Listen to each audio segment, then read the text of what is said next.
pekerja berat itu maksudnya kondisi pekerjaannya.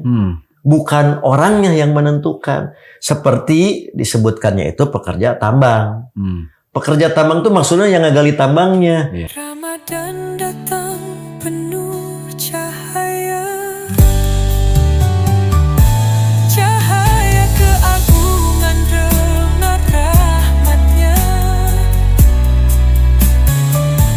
Doa lirih terdengar di bibir.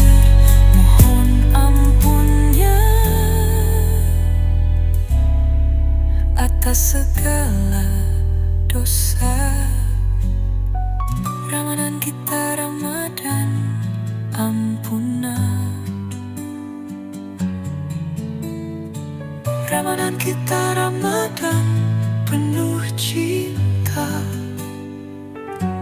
Ramadan kita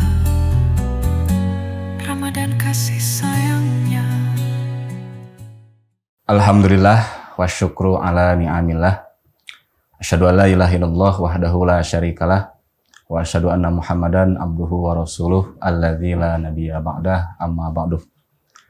Pemirsa Persis TV yang dirahmati Allah Subhanahu wa taala, alhamdulillah kita bisa bertemu kembali dalam program yang kita nanti-nantikan, yaitu program Ramadan kita tahun 1447 Hijriah.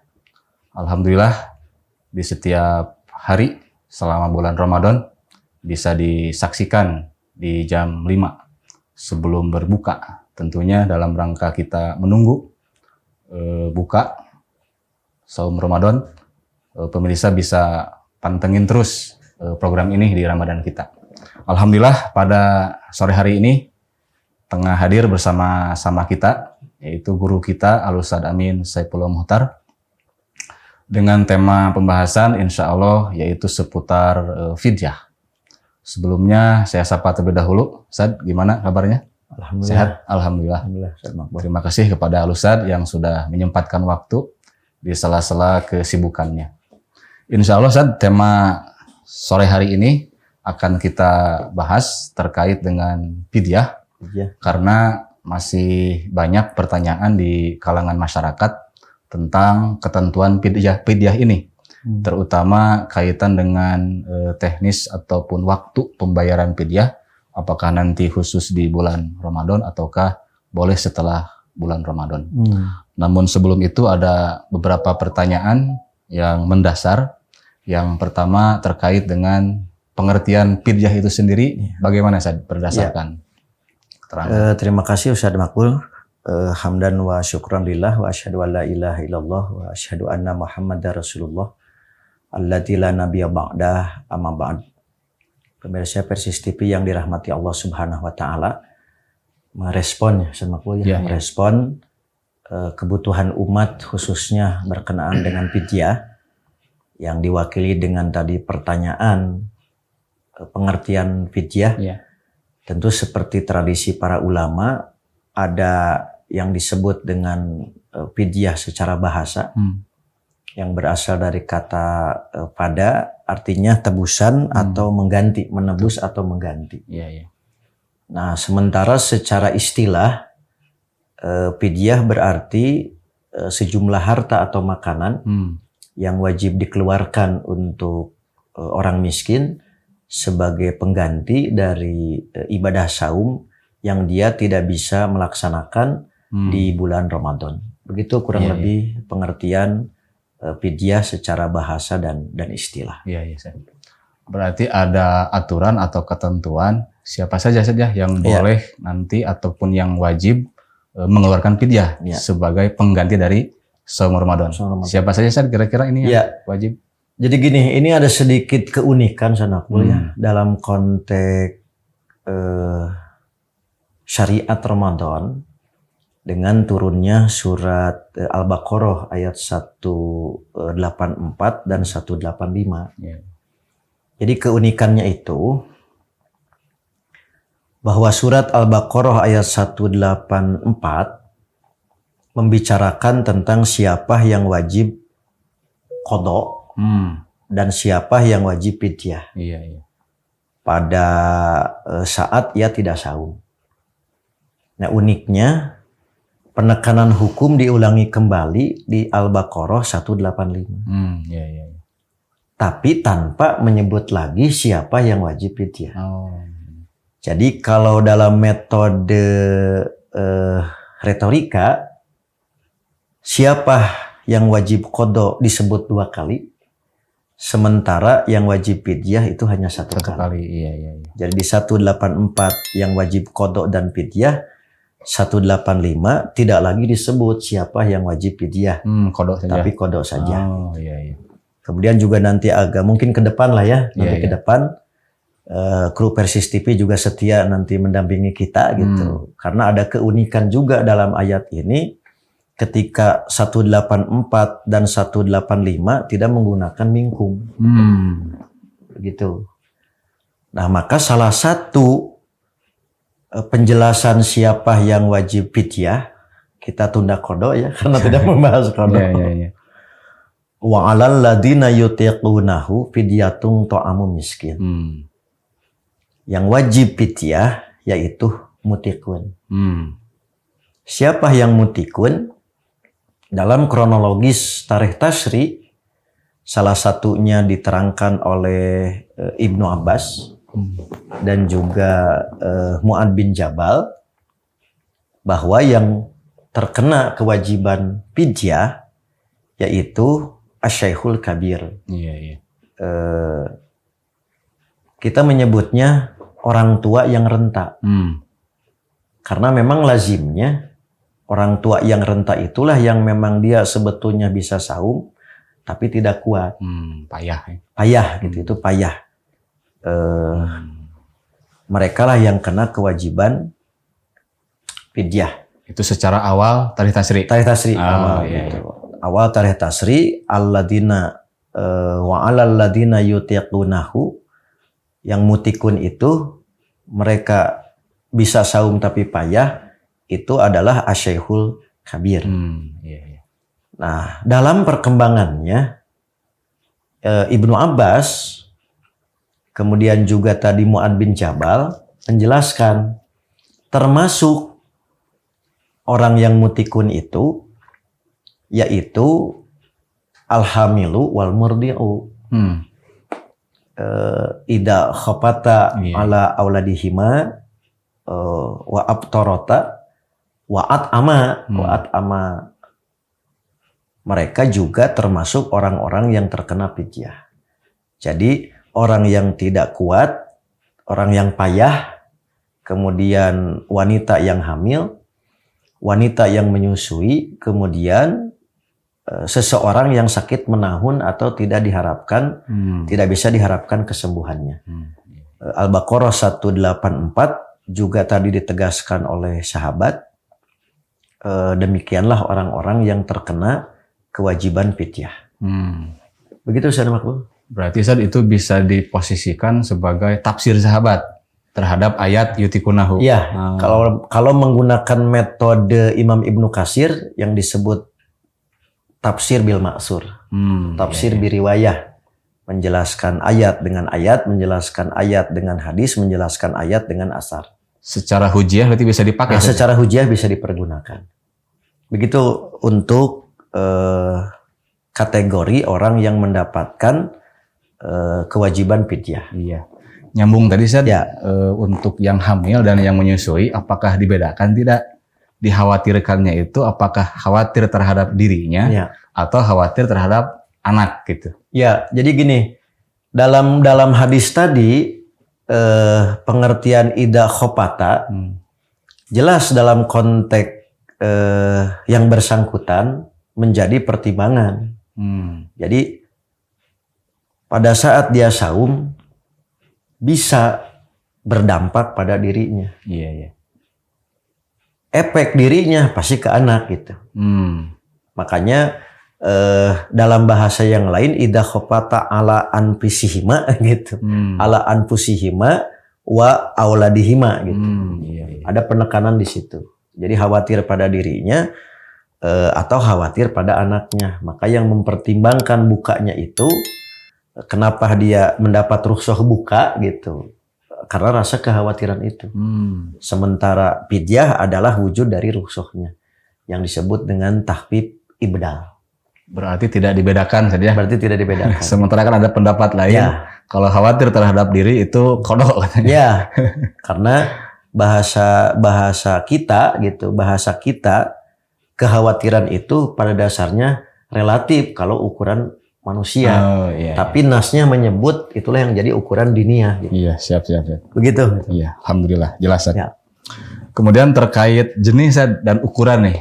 Jenisnya apakah ada ketentuan khusus jenis apa? Juga ukurannya bagaimana begitu? Maksudnya jenis pidyah, jenis makanan atau ya jenis makanan yang dikeluarkan. Apa yang dikeluarkan lah ya. Juga ukurannya berapa gitu? Ya. Ada ketentuan. Jadi kalau melihat tadi keterangan dari Ibnu Abbas, dari Mu'ad bin Jabal, ini juga ini masukan ya, untuk sekretariat Dewan Hizbah gitu. Iya.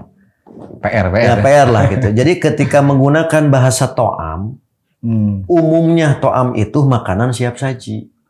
Iya. Begitu. Dengan bahasa ida abtorota wa amata itu ala makani kuli yaumin miskinan, maka yang diprioritaskan kita menyebutnya sebagai makanan pokok gitu. Nah, tetapi karena kita sudah sepakat makanan pokok itu bukan sebagai syarat, maka bisa dengan kimah sejumlah makanan yang kita makan. Dalam pengertian gini, kan orang itu kalau makan makanan pokoknya, adapun lauk pauk atau buah-buahan tidak terhitung. Gitu. Nah, sekiranya tadi makanan pokoknya itu misalkan anggap saja sehari itu 150.000, itu hanya untuk makanan pokok. Sementara lauk pauk dan sebagainya, ada yang pakai buah-buahan, pakai sayur mayur, itu tidak dihitung. Itu penekanan kata to'am. Jadi sebagai makanan pokoknya gitu yang dihitung. Tetapi pamang tatawa'a gitu. Sekiranya mau lebih itu ukurannya atau lebih juga orang yang harusnya menerima itu seorang miskin kemudian ditambah bahwa khairul lakum, maka itu lebih baik. Berarti bisa di total ukuran makan sehari atau sekali makan? Ya, jadi kalau dihitung bahasa hadisnya itu ala makani kuli yaumin, bukan sekali makan. Yaum berarti ya? Jadi yaum yang dihitungnya. Iya. Jadi sehari itu berapa gitu. Nah tiap orang kan beda-beda, maka ukuran dirinya yang yaum itu. Gitu. Kalau seharinya 3 kali harus 3 kali. 3 kali itu. Artinya dihitung berapa dalam masa 3 kali itu. Gitu. Jadi jangan sampai karena tadi kita membicarakan kedudukan pidyah sebagai tahfif ibdal beda dengan kodo. Jadi kalau kodo itu tahfifnya bitakhir. Jadi jenis ibadahnya tidak berubah, tetapi waktunya. Semuanya ibadah badaniyah.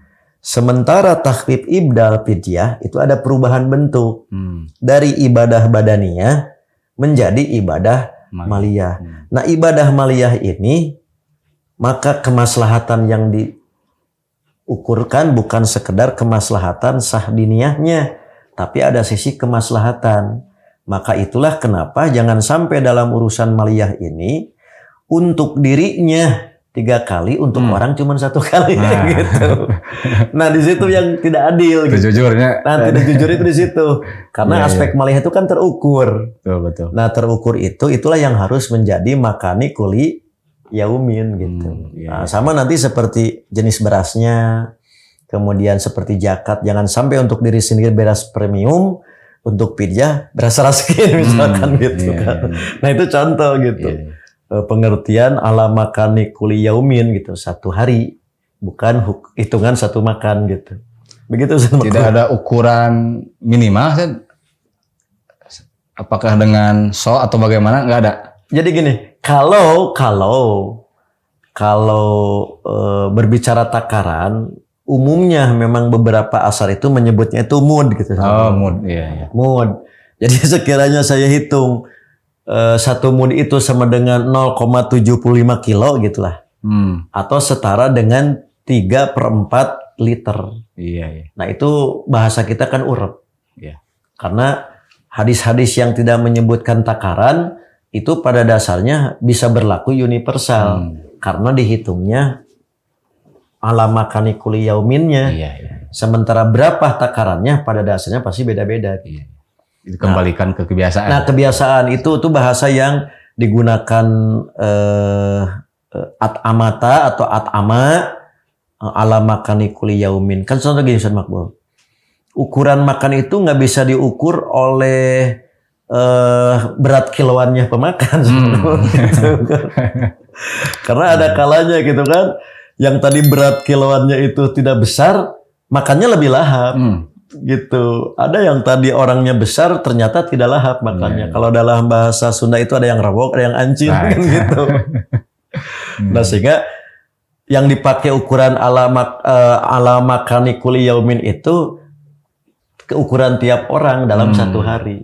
Nah ketika ada menyebut takaran pada dasarnya itu bukan miqdar syar'i gitu. Tapi yang biasa dilakukan oleh para sahabat dalam kasus ini Ibnu Abbas.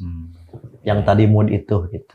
Ibnu Abbas itu makannya sehari gitu. Ya 0,75 kilo gitu. Atau tadi setara dengan 3/4 liter. Iya. Ibnu Abbas. Gitu. Mungkin sahabat yang lain beda lagi. Beda lagi gitu. Iya. Nah, itu yang saya sebut bukan sebagai miqdar syar'i tapi lebih kepada fakta syar'i gitu. Artinya salah seorang sahabat seperti itu. Iya sih. Ukuran satu harinya gitu. Begitu Ustaz Makbul. Ya. Kalau untuk teknis Ustaz mengeluarkan, apakah misalkan tiap hari atau bisa digabungkan gitu? Ya. Melihat kedudukan fidyah sebagai pengganti saum. Ya. Saumnya tiap hari. Ya. Maka fidyah juga pada asalnya 1 hari. Begitu. Itu yang disebut dengan nas asal itu begitu. Pertanyaannya apakah jadi syarat atau tidak? Dalam praktek sahabat ternyata tidak. Nah saya ambil itu apa yang diamalkan oleh Anas bin Malik. Kan Anas bin Malik ini termasuk salah seorang sahabat yang paling terakhir wafat di Basroh kan. Iya. Ada yang menyebut 90, ada yang menyebut sampai 93. Nanti panjang ceritanya ketika beliau itu di masa tua itu di Basroh. Di Kisro, kastil kalau kita bahasa kita ini. Yang nanti menerangkan tentang kejadian adanya sholat id tanpa di Masjid Jami. Gitu. Itu kan peristiwanya Anas. Dari sekian banyak keluarga dengan doa aksir malahu wa waladahu, diperkirakan asalnya bisa 300 anak cucu. Karena terjadi taun amawas gitu kan, wabah waktu itu kan sekitar 40 orang lah yang terakhir bersama Anas itu. Nah, Anas ini pernah di usia tuanya ini full 30 hari. Tidak saum. Tidak saum. Nah, di 1 tahun terkadang Anas itu membagikannya tiap hari. Tapi pamang tatawa'a, yaitu 30 miskin. Jadi saya sebut kakek-kakek kaya gitu Anas itu gitu. Nah, terkadang juga di akhir. Iya. Jadi terkadang yang dikasihnya itu adalah 1 orang dengan nilai 30 hari. Atau dikasih 1 kali untuk 30 orang. Nah, praktek Anas itu ada 2. Ada memang tadi harian, tapi jelang akhir hayat yang paling banyak menerangkan riwayatnya itu teknisnya itu di akhir. Di 30 gitu dikasihkan kalau bahasa kami itu sekaligus tidak cicil lah. Tapi riwayat cicilan juga ada gitu. Karena asalnya memang gitu ala makani kulli yaumin pada asalnya gitu. Tapi prakteknya dibolehkan. Berarti fleksibel, bisa dicicil tiap hari, bisa dirapel. Gitu. Diakumulasi lah gitu, misalkan di akhir bisa gitu. Itu praktek yang dilakukan oleh sahabat itu seperti itu. Itu terkait dengan teknis ya, Ustaz. Kalau terkait waktunya, Ustaz, ini apakah memang dibatasi? Hanya Ramadan? Bagaimana kalau di luar Ramadan? Ya ini kembali ya kepada tadi. Ini uniknya lah PR lah ya, PR tadi. Jadi ketika 2 kali menyebut qada, si mikot zamaninya langsung disebut gitu. Jadi fa'idatun min ayamin ukhor. Jadi fa'idatun min ayamin ukhor itu sudah pasti gitu. Itu di luar Ramadan. Ya, ya. Tapi saat membicarakan tentang fidyah, yang dibicarakan itu apa yang dikeluarkan, kemudian siapa yang menerima dengan bahasa fidyatu to'ami miskin. Jadi apa yang dikeluarkannya disebutkan to'am, siapa yang menerima miskin. Tapi menyangkut waktu tidak ada disinggung. Nah oleh karena itu, para ulama rata-rata ada yang memang tadi tegas menyebut harus selama bulan Ramadan. Ada yang tadi boleh seperti yang diamalkan oleh Anas misalkan tadi di akhir. Ada yang fleksibel. Makanya para ulama pasti kita mengambil jalan tengah sebaiknya. Sebaiknya. Nah sebaiknya ini berarti kan lebih kepada tarbiyah. Jangan sampai menunda-nunda. Semakin cepat lebih baik. Itulah yang dipraktikkan selama bulan Ramadan bisa harian selesai. Ada yang nanti di akhir rapel tuh anggap saja tadi akhir Ramadan atau waktu Syawal. Nah maka sebaiknya tidak di luar, apalagi hari ini mau Ramadan, fidyah belum, baru bayar aja, gitu kan gitu. Tapi Dewan Hizbah nggak pernah menyatakan bahwa tidak sah. Jadi tidak pernah menyatakan tidak sah, tetapi hanya dianjurkan sebaiknya gitu. Paling tidak Syawal itu selesai. Nah, nanti karena muncul kasus dan makbul, bagaimana kalau waktu mengeluarkannya nggak ada, adanya memang. Ya anggap Syaban tahun depan lah gitu. Apakah memang tadi selesai? Ya secara umum pasti selesai karena tidak menjadi hutang. Saat waktu mengeluarkan dia tidak ada gitu. Nah, itu diantara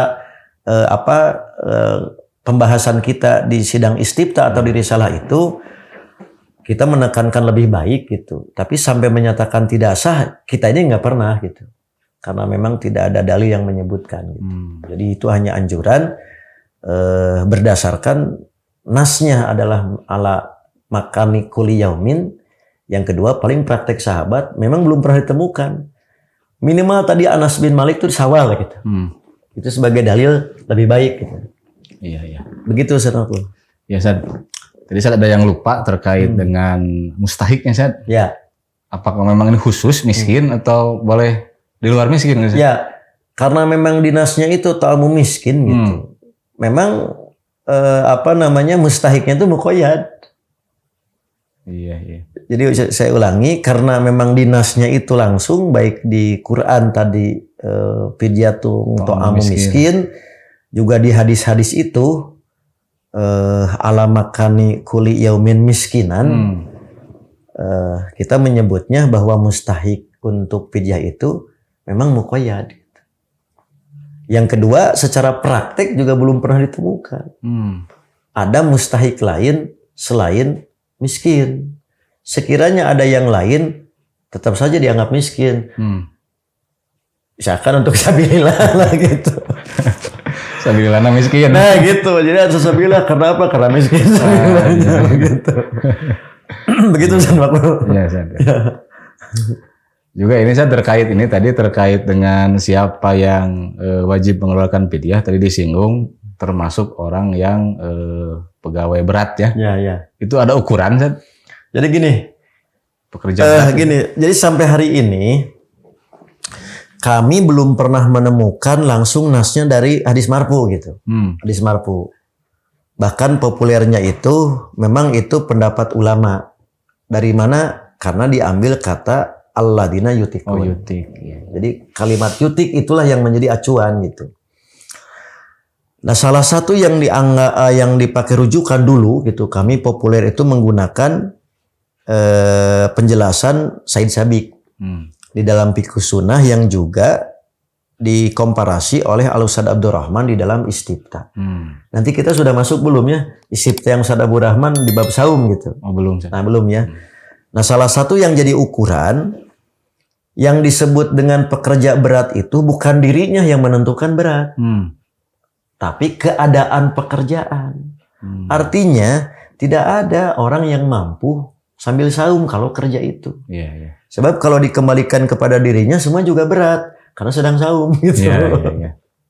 Mohon maaf misalkan gitu.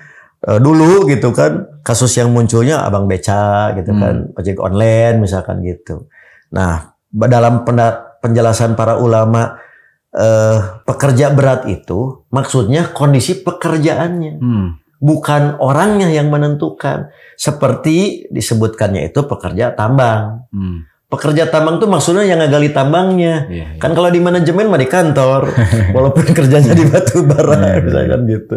Nah itu hanya dicontohkan seperti itu. Pekerja berat itu maksudnya orang-orang yang memang tidak bisa kalau kerja seperti itu sambil saum. Kalau gini mah contoh nyupir. Ada yang kuat. Saya juga punya supirnya kemana-mana safar sambil saum. Berarti kan seseorang itu yang menentukan berat dan tidaknya gitu. Nah kalau ini memang nggak kuat. Ya diberikan contohnya itu rata-rata memang pekerja berat itu seperti pekerja tambang. Yang langsung di situ nggak mampu untuk saum dalam keadaan bekerja. Gitu kurang lebih acuan dari Said Sabiq dalam Fiqhus Sunnah komparasi dengan istiqlal yang Ustaz Abdurrahman. Begitu. Kalau pekerjaan kan memang itu sudah pekerjaan tetap atau musiman gitu ya? Kalau syariat makan tidak menentukan. Pokoknya selama Ramadan dia kerja itu gitu. Apakah pas Ramadan tadi memang punya order atau tidak nggak ada masalah kan. Tapi selama itu gitu. Jadi selama Ramadan dia kerja itu. Apakah tadi setelah Ramadan putus kontrak kan nggak ada soal. Karena intinya pada saat Ramadan dia mengerjakan itu. Bahkan ada terbalik malah. Pekerja tetap tapi pas Ramadan libur. Gitu. Kan nggak ngaruh gitu. Jadi takutnya jadi alasan gitu. Iya. Jadi pada saat seluar Ramadan tuh bekerja berat ya gitu. Pada saat Ramadan justru nganggur. Oh di sana abdi mah pekerja berat. Pesah kan. Jadi itu jadi bukan masalah kontrak dan tidak. Tapi saat masuk Ramadan dia melakukan kerja itu. Gitu. Itu apa namanya ukuran yutikunnya gitu, bukan status gitu. Iya. Ya kan teman-teman di CCTV juga kerja berat. Gitu. Apalagi Ramadan gitu. Begitu Ustaz. Iya Ustaz. Terakhir Ustaz, barangkali Ustaz ini masih juga jadi pertanyaannya di masyarakat terkait dengan yang double, misalkan antara seorang wanita ya dia haid misalkan juga menyusui gitu ta. Ataukah nifas sambil menyusui? Iya. Apakah itu nanti harus mengeluarkan fidyah atau qada atau memang dua-duanya? Iya, gini. Jadi yang paling pokok Dewan Hizbah melihat status antara yang nifas dan haid itu berbeda dengan yang hamil dan menyusui. Iya. Dari sisi apa statusnya? Kalau haid dan nifas itu mani. Jadi mani itu justru haram saum. Haram, iya. Sementara tadi kan wajib saum boleh buka. Jadi kalau yang menyusui, yang hamil, kan tetap wajib saum. Boleh buka, wajib fidyah. Kalau haid dengan nifas, justru haram saum. Nah, pada saat seseorang nifas menyusui, maka yang sedang dihukumi itu adalah yang nifasnya. Karena menyusui saat haram saum nggak berpengaruh. Iya. Nah, apa namanya? Itulah yang jadi pertimbangan gitu. Jadi tidak disamakan itu karena antara hamil dan menyusui disebutnya sababul takhfif. Sebab ada keringanan untuk buka dan fidyah. Sementara haid dengan nifas justru itu mani'ul hukmi. Iya. Meniadakan hukum. Maka saat menyusui, ketika dia haram untuk melaksanakan saum, pada dasarnya tidak berpengaruh. Kalau boleh saya analogikan gitu. Apakah batal orang yang kentut sebelum wudu? Gitu. gitu. Jadi, aduh sana update batal. Terus wudu can acan atau lagi batal gitu. Iya. Artinya tidak berpengaruh. Nah, dalam kaidah ilmiahnya kan disebutkan gitu, kullu ahadis tuqaddaru bi aqrabi zamani. setiap peristiwa itu diukurkan, dipertimbangkan berdasarkan peristiwa mana yang paling dekat kejadian. Karena nifas dulu yang datang, maka menyusui tidak berpengaruh. Sebab posisi itulah yang jadi acuan hukumnya. Begitu Ustaz Makbul. Jadi ambil ketentuan yang pokoknya. Pokoknya itu sedang haram, berarti dia nggak berpengaruh saat dia untuk menyusui. Berarti wajib kodok. Wajib kodok. Oh, wajib kodok. Begitu. Berbeda halnya dengan yang murni menyusui atau hamil. Atau hamil. Nah, kan kasusnya gini, setelah gini, kan ada yang nipasnya itu full Ramadan. Ya. Ada yang masuk Ramadan itu sisa. Misalkan begitu masuk Ramadan, mohon maaf, sisanya itu cuma 1 minggu. Gitu. Ya. Selebihnya selesai. Kemudian dia menyusui. Maka dihukumi sesuai dengan kaidah tadi dia nifas, berarti 7 hari kodok. Setelah itu dia kan kembali wajib saum. Lalu dia tidak saum karena ada sababut takhfif, yaitu menyusui. Maka selebih dari itu dihitungnya fidyah. Iya. Itu yang membedakan di situ. Gitu. Berarti harus dipisahkan. Harus dipisah. Iya, Makanya sebab mana yang jadi acuan hukum. Iya. 7 hari sudah selesai. Mani'ul hukminya berarti berlaku lagi sababut takhfif kalau dia tidak saum karena misalkan menyusui fidyah. Tapi kalau yang hamil atau menyusui kondisinya sehat gitu Ustaz, itu boleh saum gitu? Ya, kan itu judulnya juga boleh buka. Karena gini, kan yang namanya rukhsah itu tidak menghilangkan sebab hukum asal. Iya. Ya terserah ya pertimbangan tadi urusan ekonomi, apalagi gitu kan, kayak kermayar gitu kan. Jadi sekali lagi, beda dengan mani'ul hukmi. Kalau mani'ul hukmi meniadakan hukum. Iya. Tapi kalau sababut takhfif kan tidak merubah hukum asal. Karena hukum asalnya adalah wajib. Iya. Saat dia karena ada sebab boleh dia melakukan fidyah. Nah sekarang kembali dia ke asal. Apa? Wajib saum. Boleh tidak? Justru itu hukum asalnya. Iya. Itu prinsip dasar azimah dan rusuh. Iya. Saat dia tidak saum, berarti saat dia kembali saum, dia ngambil azimahnya. Gitu. Iya. Alhamdulillah Ustaz, ya. Sangat jelas apa yang dipaparkan. Tapi PR jangan lupa ya. Kita Persis TV juga nanti. Insyaallah dicatat. Insyaallah akan meliput khusus kita beberapa PR. Iya. Unik cukup menarik. Ya, cukup menarik. Tadi Minkum. Kenapa kan di Al-Baqarah 184 saat membicarakan kodok pakai minkum. Tapi saat diulangi kembali di Al-Baqarah 185 pamangkana maridon tidak minkum lagi diulang.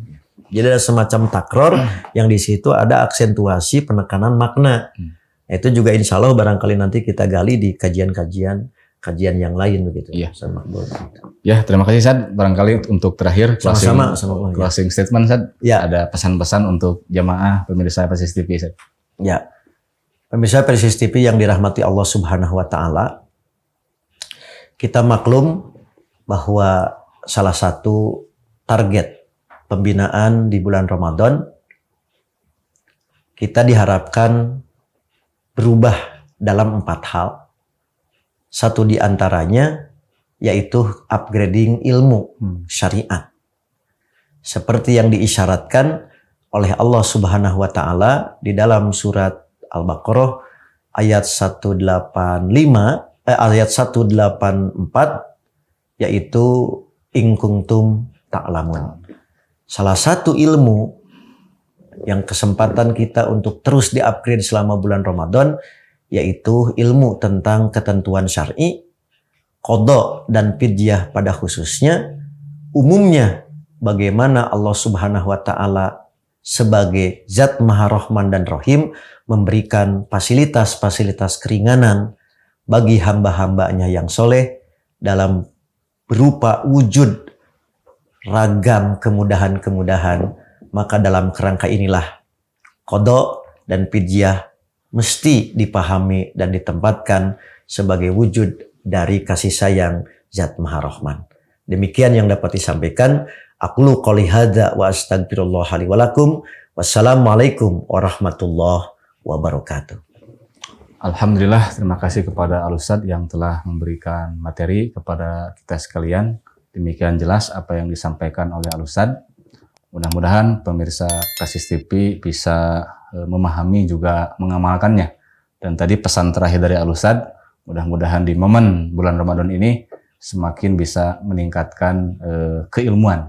Di antaranya bisa menonton terus, pantengin terus channel YouTube Kasis TV. Insya Allah banyak di sana kajian-kajian, terutama dengan kajian ilmu-ilmu keislaman, khususnya di bulan Ramadan ini. Demikian yang bisa disampaikan untuk kesempatan kali ini. Mohon maaf dari segala kehilapan dan kekurangannya. Aku qouli hadza wa astagfirullah li wa lakum. Wassalamualaikum warahmatullahi wabarakatuh. Saatnya kita buktikan atas kejujuran dalam perintahnya.